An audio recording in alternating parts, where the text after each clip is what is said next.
Kirpiklerim dişlerim kanım döküyor ay gülüm Cükkman asmış boynunu gelip sokyan ay gülüm Yüzüm kendir yüzümden vurup yıkyan ay gülüm Yürek döküp sallıkta zanım sıkyan ay gülüm Bu dünyada sen bana bakıp olgun tay gülüm Yüzüm kendir yüzümden vurup yıkyan ay gülüm Yürek döküp sallıkta zanım sıkyan ay gülüm Bu dünyada sen bana bakıp olgun tay gülüm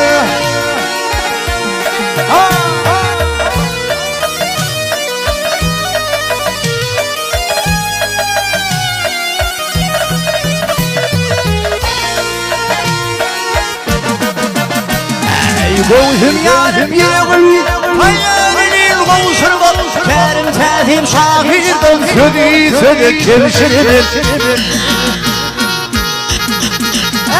Ey gülün sakla sürgü ayıp değerler taşır bak Hali sedit kustuğu kalbini kavuşur bak Bu dünyada sen bana bakıp olgun tayyip edelim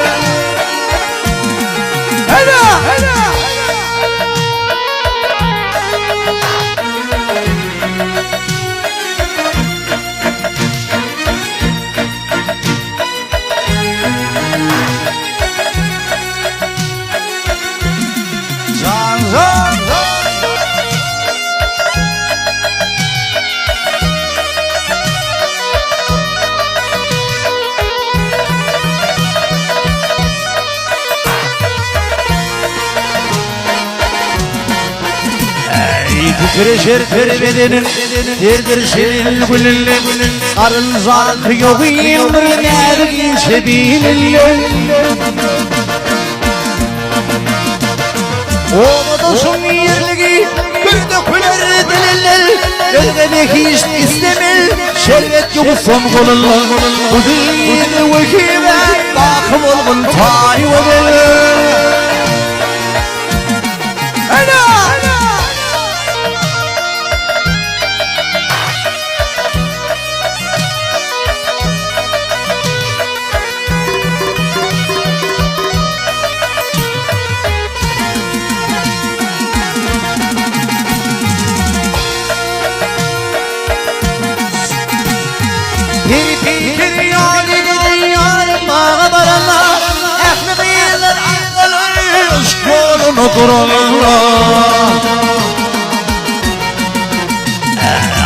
Aşıkımın dostlarım vakit geleni Uşuşukla yenisi yeter başa kurulna Uşkunuşuk o börek dadı feryat ayvede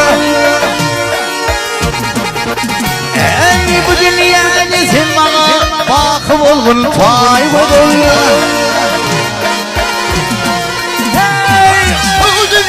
Sen bana bakıp olgun tayyip